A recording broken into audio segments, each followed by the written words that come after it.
Hello, continuing to read from the textbook Communication in the Real World, an Introduction to Communication Studies. We're in Chapter 2 now. It has 4 sections, and they are as follows. The section 2.1 is about 10 pages on perception process. 2.2 is about 14 pages, and it's on perception and others. And 2.3 is about 17 pages, and it's on perception of self. 2.4 is about 14 pages, and it's on improving perception. I will read this section and then take a break, and here we go. Chapter 2, Communication and Perception. Think back to the first day of class. Did you plan ahead for what you were going to wear? Did you get the typical school supplies together? Did you try to find your classrooms ahead of time or look for the syllabus online? Did you look up your professors or an online professor evaluation site? Based on your answers to these questions, I could form an impression of who you are as a student. But would that perception be accurate? Would it match up with how you see yourself as a student? And perception, of course, is a two-way street. You also formed impressions about your professors based on their appearance, dress, organization, intelligence, and approachability. As a professor who teaches others how to teach, I instruct my student teachers to really take the first day of class seriously. The impressions that both teacher and student make on the first day help set the tone for the rest of the semester. As we go through our daily lives, we perceive all sorts of people and objects, and we often make sense of these perceptions by using previous experiences to help filter and organize the information we take in. Sometimes we encounter new or contradictory information that changes the way we think about a person, group, or object. The perceptions that we make of others and that others make of us affect how we communicate and act. In this chapter, we will learn about the perception process, how we perceive others, how we perceive and present ourselves, and how we can improve our perceptions. 2.1 Perception Process. Learning Objectives. 1. Define perception. 2. Discuss how salience influences the selection of perceptual information. 3. Explain the ways in which we organize perceptual information. 4. Discuss the role of schemata and in the interpretation of perceptual information. Perception is the process of selecting, organizing, and interpreting information.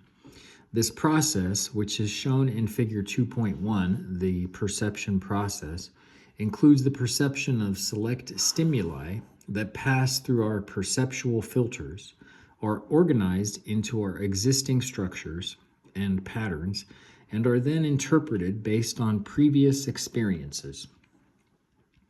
Although perception is a largely cognitive and psychological process, how we perceive the people and objects around us affects our communication. We respond differently to an object or person that we perceive favorably than we do to something we find unfavorable. But how do we filter through the mass amounts of incoming information, organize it, and make meaning from what makes it through our perceptual filters and into our social realities? Selecting information. We take in information through all 5 of our senses, but our perceptual field, the world around us, includes so many stimuli that it is impossible for our brains to process and make sense of it all. So, as information comes in through our senses, various factors influence what actually continues on through the perception process. Selecting is the first part of the perception process, in which we focus our attention on certain incoming sensory information. Think about how, out of the many other possible stimuli to pay attention to, You may hear a familiar voice in the hallway, see a pair of shoes you want to buy from across the mall, or smell something cooking for dinner when you get home from work.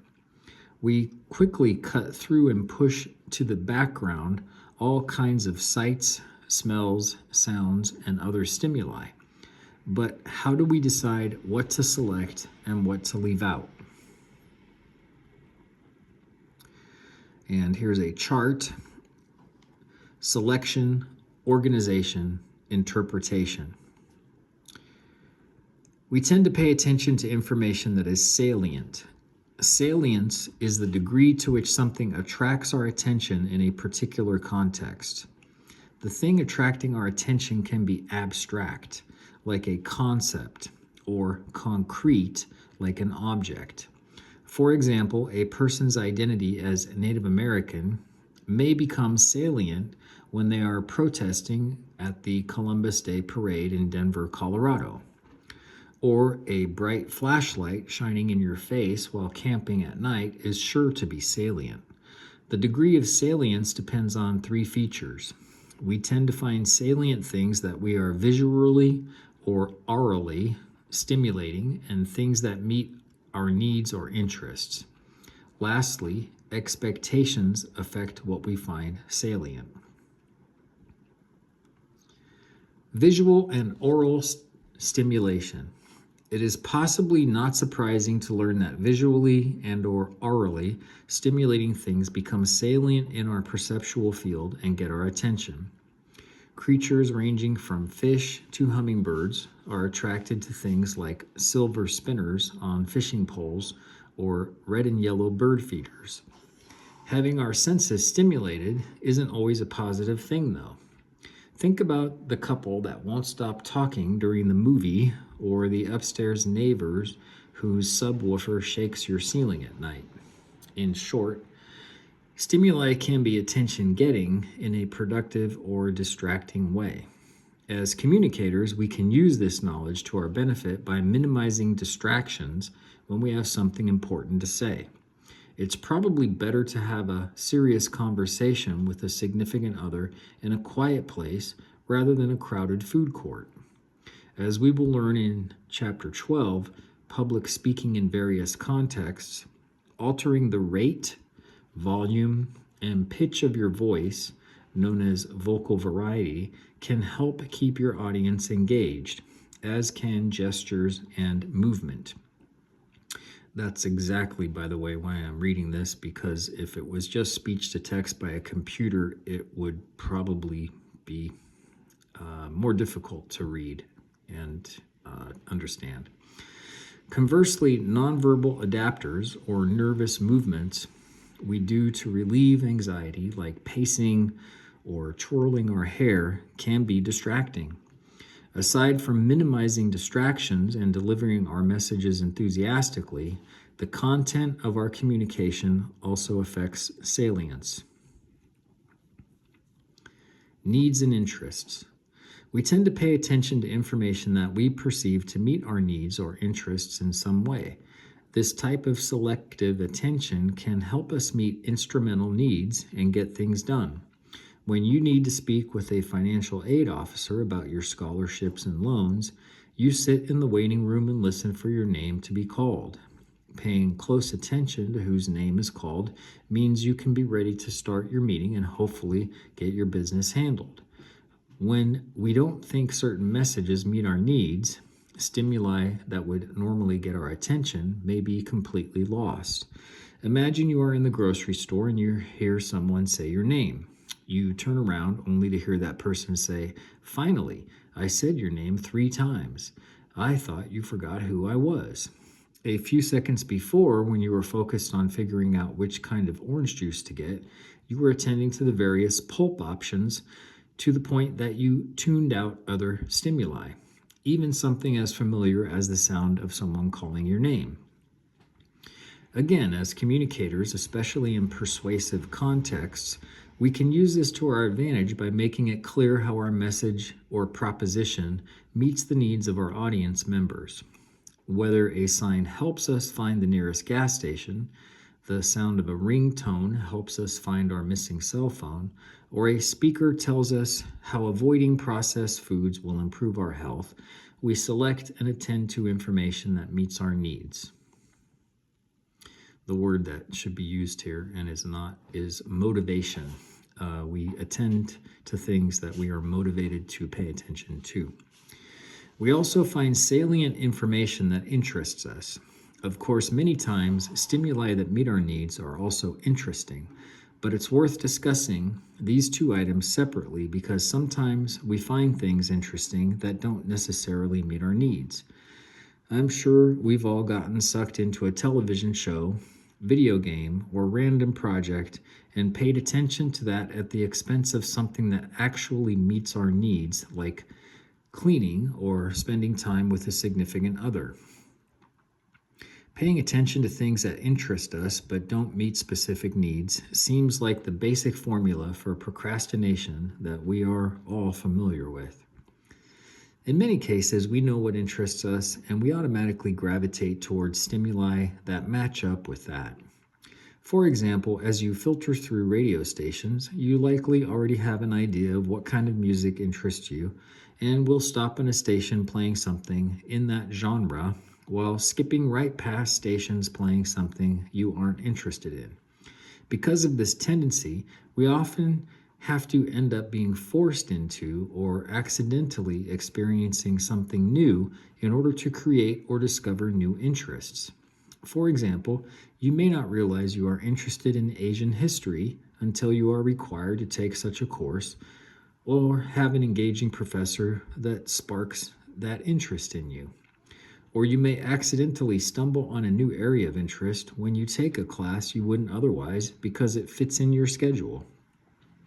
As communicators, you can take advantage of this perceptual tendency by adapting your topic and content to the interests of your audience. Oh, here we go. Expectations. The relationship between salience and expectations is a little more complex. Basically, we can find expected things salient and find things that are unexpected salient. While this may sound confusing, a couple examples should illustrate the point. If you are expecting a package to be delivered, you might pick up on the slightest noise of a truck engine or someone's footsteps approaching your front door. Since we expect something to happen, we may be extra tuned into clues that it is coming. In terms of the unexpected, if you have a shy and soft-spoken friend who you overhear raising the volume and pitch of his voice while talking to another friend, you may pick up on that and assume that something out of the ordinary is going on. For something unexpected to become salient, it has to reach a certain threshold of difference. If you walked into your regular class and there were one or two more students than normal, you may not even notice. If you walked into your class and there was someone dressed up as a wizard, you would probably notice. So if we expect to experience something out of the routine, like a package delivery, we will find stimuli related to that expectation salient. If we experience something that we weren't expecting and that is significantly different from our routine experiences, then we will likely find it salient. We can also apply this concept to our communication. I always encourage my students to include supporting material in their speeches that defies our expectations. You can help keep your audience engaged by employing good research skills to find such information. There is a middle area where slight deviations from routine experiences may go unnoticed because we aren't expecting them. To go back to the earlier example, if you aren't expecting a package and you regularly hear vehicle engines and sidewalk foot traffic outside your house, those pretty routine sounds wouldn't be as likely to catch your attention, even if it were slightly more or less traffic than expected. This is because our expectations are often based on previous experience and patterns we have observed and internalized, which allow our brains to go on autopilot sometimes and fill in things that are missing or overlook extra things. Look at the following sentence and read it aloud. and it has some misspelled words basically. So the word perception is misspelled, based is misspelled, patterns is misspelled, meaning is misspelled, often is misspelled, etc. But I can make this sentence out, and it basically seems as though it's implying perception is based on patterns, meaning we often reach a conclusion without considering each individual element. This example illustrates a test of our expectations and an annoyance to every college student. We have all had the experience of getting a paperback with typos and spelling errors circled. This can be frustrating, especially if we actually took the time to proofread. When we first learned to read and write, we learned letter by letter. A teacher or parent would show us a card with APPLE written on it, and we would sound it out. Over time, we learned the patterns of letters and sounds and could see combinations of letters and pronounce the word quickly. Since we know what to expect when we see a certain pattern of letters and know what comes next in a sentence since we wrote the paper, we don't take the time to look at each letter as we proofread. This can lead us to overlook common typos and spelling errors even if we proofread something multiple times. As a side note, I'll share 2 tips to help you avoid proofreading errors. First, have a friend proofread your paper. Since they didn't write it, they have fewer expectations regarding the content. Second, read your paper backwards. Since patterns of speech aren't the same in reverse, you have to stop and focus on each word. Now that we know how we select stimuli, let's turn our attention to how we organize the information we receive. Organizing information. Organizing is the second part of the perception process, in which we sort and categorize information that we perceive based on innate and learned cognitive patterns. 3 ways we sort things into patterns are by using proximity, similarity, and difference. In terms of proximity, we tend to think that things that are close together go together. For example, have you ever been waiting to be helped in a business and the clerk assumes that you and the person standing beside you are together? The slightly awkward moment usually ends when you and the other person in line look at each other, then back at the clerk, and one of you explains that you are not together.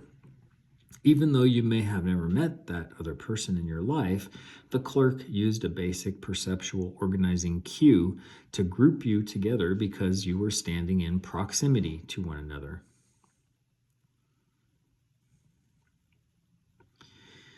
We also group things together based on similarity. We tend to think similar looking or similar acting things belong together. I have 2 friends that I occasionally go out with, and we are all 3 males around the same age, of the same race, with short hair and glasses. Aside from that, we don't really look alike, but on more than one occasion, a server at a restaurant has assumed that we're brothers. Despite the fact that many of our other features are different, the salient features are organized based on similarity, and the 3 of us are suddenly related. We also organize information that we take in based on difference. In this case, we assume that the item that looks or acts different from the rest doesn't belong with the group. Perceptual errors involving people and assumptions of difference can be especially awkward, if not offensive. My friend's mother, who is Vietnamese American, was attending a conference at which another attendee assumed she was a hotel worker and asked her to throw something away for her. In this case, my friend's mother was a person of color at a convention with mostly white attendees, so an impression was formed based on the other person's perception of this difference. These strategies for organizing information are so common that they are built into how we teach our children basic skills and how we function in our daily lives. I'm sure we all had to look at pictures in grade school and determine which things went together and which things didn't belong. If you think of the literal act of organizing something, like your desk at home or work, we follow these same strategies. If you have a bunch of papers and mail on the top of your desk, you will likely sort papers into separate piles for separate classes or put bills in a separate place than personal mail. You may have one drawer for pens, pencils, and other supplies, and another for files. In this case, you are grouping items based on similarities and differences. You may also group things based on proximity, for example, by putting financial items like your checkbook, a calculator, and your pay stubs in one area so you can update your budget efficiently. In summary, we simplify information and look for patterns to help us more efficiently communicate and get through life. Simplification and categorizing based on patterns isn't necessarily a bad thing. In fact, without this capability, we would likely not have the ability to speak, read, or engage in other complex cognitive behavioral functions. Our brain innately categorizes and files information and experiences away for later retrieval, and different parts of the brain are responsible for different sensory experiences. In short, it is natural for things to group together in some ways. There are differences among people, and looking for patterns helps us in many practical ways. However, the judgments we place on various patterns and categories are not natural. They are learned and culturally and contextually relative. Our perceptual patterns do become unproductive and even unethical when the judgments we associate with certain patterns are based on stereotypical or prejudicial thinking. We also organize interactions and interpersonal experiences based on our first-hand experiences. When two people experience the same encounter differently, misunderstandings and conflict may result. Punctuation refers to the structuring of information into a timeline to determine the cause, stimulus, and effect, response, of our communication interactions. Applying this concept to interpersonal conflict can help us see how the perception process extends beyond the individual to the interpersonal level. This concept also helps illustrate how organization and interpretation can happen together, and how interpretation can influence how we organize information and vice versa. Where does a conflict begin and end? The answer to this question depends on how the people involved in the conflict punctuate or structure their conflict experience. Punctuation differences can often escalate conflict, which can lead to a variety of relationship problems. For example, Linda and Joe are on a project team at work and have a deadline approaching. Linda has been working on the project over the weekend in anticipation of her meeting with Joe first thing Monday morning. She has had some questions along the way and has emailed Joe for clarification and input, but he hasn't responded. On Monday morning, Linda walks into the meeting room, sees Joe, and says, "I've been working on this project all weekend and needed your help. I emailed you 3 times. What were you doing?" Joe responds, "I had no idea you emailed me. I was gone all weekend on a camping trip." In this instance, the conflict started for Linda 2 days ago and has just started for Joe.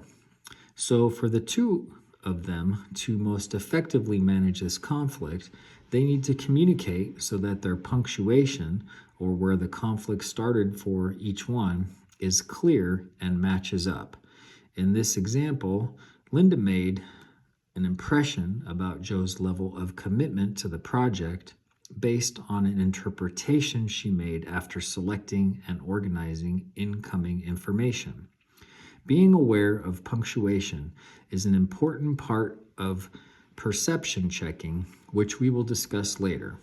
Now, let's take a look at how interpretation plays into the process. First of all, I'd like to go back and review that concept of punctuation because I don't really understand the word and how it's used here. Punctuation refers to the structuring of information into a timeline to determine the cause, stimulus, and effect response of our communication interactions. This also gets into the concept of differing expectations, and differing expectations are a cause of most conflict. Interpreting information.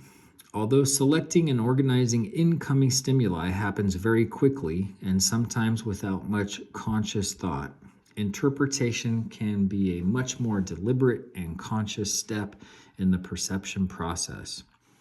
Interpretation is the third part of the perception process in which we assign meaning to our experiences using mental structures known as schemata. Schemata are like databases of stored, related information that we use to interpret new experiences. We all have fairly complicated schemata that have developed over time as small units of information combined to make more meaningful complexes of information.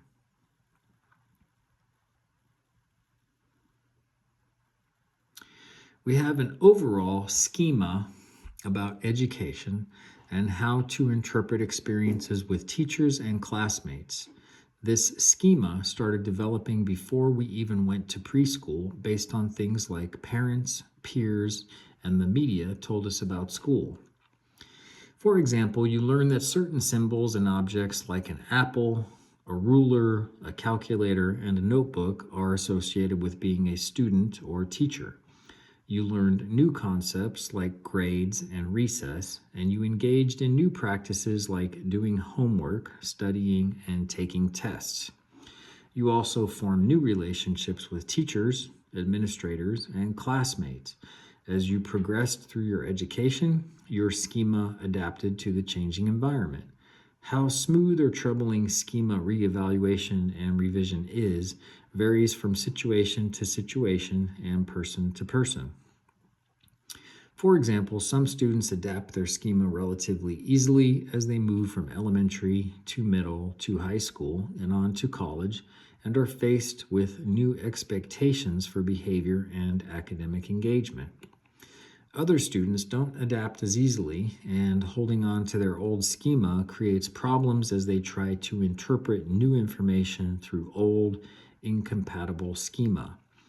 We've all been in a similar situation at some point in our lives, so we know that revising our schemata can be stressful and that such revision takes effort and usually involves some mistakes, disappointments, and frustrations. But being able to adapt our schemata is a sign of cognitive complexity, which is an important part of communication competence. So even though the process may be challenging, it can also be a time for learning and growth. It's important to be aware of schemata because our interpretations affect our behavior. For example, if you are doing a group project for class and you perceive a group member to be shy based on your schema of how shy people communicate, you may avoid giving him presentation responsibilities in your group project because you do not think shy people make good public speakers. Schemata also guide our interactions, providing a script for our behaviors. We know in general how to act and communicate in a waiting room, in a classroom, on a first date, and on a game show. Even a person who has never been on a game show can develop a schema for how to act in that environment by watching The Price is Right, for example. People go to great lengths to make shirts with clever sayings or act enthusiastically in hopes of being picked to be part of the studio audience and hopefully become a contestant on the show.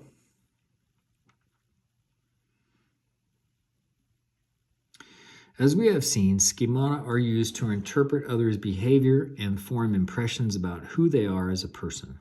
To help this process along, we often solicit information from people to help us place them into a pre-existing schema. In the United States and many other Western cultures, people's identities are often closely tied to what they do for a living. When we introduce ourselves or others, occupation is usually one of the first things we mention. Think about how your communication with someone might differ if he or she were introduced to you as an artist versus a doctor. We make similar interpretations based on where people are from, their age, their race, and other social and cultural factors. We will learn more about how culture, gender, and other factors influence our perceptions as we continue through the chapter. In summary, we have schemata about individuals, groups, places, and things, and these schemata filter our perceptions before, during, and after interactions. As schemata are retrieved from memory, they are executed like computer programs or apps on your smartphone to help us interpret the world around us.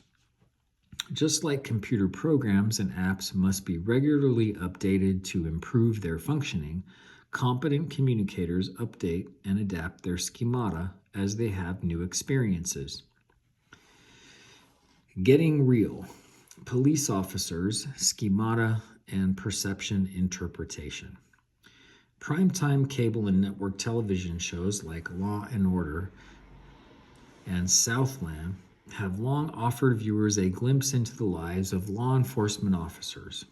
Cops, the first and longest running primetime reality television show, and newer reality-themed educational shows like The First 48 and Lockdown offer a more realistic look into techniques used by law enforcement. Perception is a crucial part of an officer's skill set. Specifically, during police-citizen encounters where tensions may be high and time for decision-making limited, officers rely on schemata developed through personal experience off the job and training and experience on the job. Moreover, police officers often have to make perceptions based on incomplete and sometimes unreliable information. So, how do police officers use perception to help them do their jobs?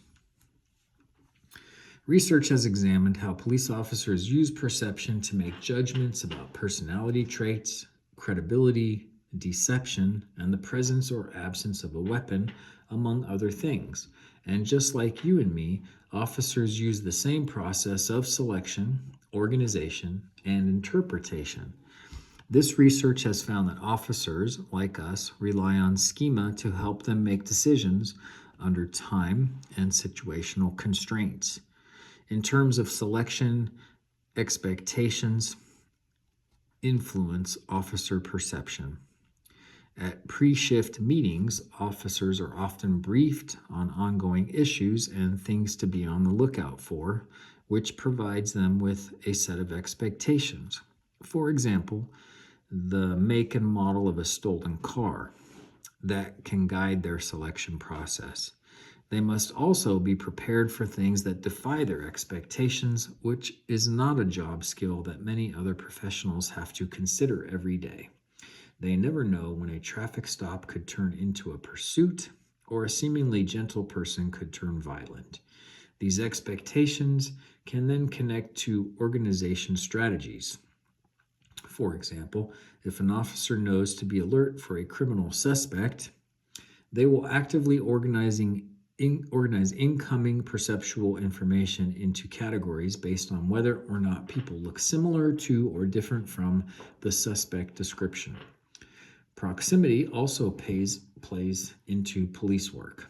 If a person is in a car with a driver who has an unregistered handgun, the officer is likely to assume that the other person also has criminal intent. While these practices are not inherently bad, they are obvious problems that can develop when these patterns become rigid schema. Some research has shown that certain prejudices based on racial schema can lead to perceptual errors. In this case, police officers mistakenly perceiving a weapon in the possession of black suspects more often than white suspects. Additionally, racial profiling, think of how profiles are similar to schemata, has become an issue that's gotten much attention since the September 11th, 2001 terrorist attacks and the passage of immigration laws in states like Arizona and Alabama that have been critiqued as targeting migrant workers and other undocumented immigrants. As you can see, law enforcement officers and civilians use the same perception process but such a career brings with it responsibilities and challenges that highlight the imperfect nature of the perception process. Questions. 1. What communication skills do you think are key for a law enforcement officer to have in order to do their job effectively, and why? 2. Describe an encounter that you have had with a law enforcement officer. If you haven't had a direct experience, you can use a hypothetical or fictional example. What were your perceptions of the officer? What do you think his or her perceptions were of you? What schemata do you think contributed to each of your interpretations? What perceptual errors create potential ethical challenges in law enforcement? For example, how should the organizing principles of proximity, similarity, and difference be employed? Key takeaways. Perception is the process of selecting, organizing, and interpreting information. This process affects our communication because we respond to stimuli differently, whether they are objects or persons, based on how we perceive them. Given the massive amounts of stimuli taken in by our senses, we only select a portion of the incoming information to organize and interpret. We select information based on salience. We tend to find salient things that are visually or orally stimulating and things that meet our needs and interests. Expectations also influence what information we select. And what's missing from that is motivations. We organize information that we select into patterns based on proximity, similarity, and difference. We interpret information using schemata, which allow us to assign meaning to information based on accumulated knowledge and previous experience. Exercises. Take a moment to look around wherever you are right now. Take in the perceptual field around you. What is salient for you in this moment and why? Explain the degree of salience using 3 reasons for salience discussed in this section. As we organize information, sensory information, objects, and people, we simplify and categorize information into patterns. Identify some cases in which this aspect of the perception process is beneficial. Identify some cases in which it could be harmful or negative. Number 3, getting integrated. Think about some of the schemata you have that help you make sense of the world around you. For each of the following contexts, academic, professional, personal, and civic, identify a schema that you commonly rely on or think you will rely on. For each schema you identified, note a few ways that it has already been challenged or may be challenged in the future. And that is the end of 2.1.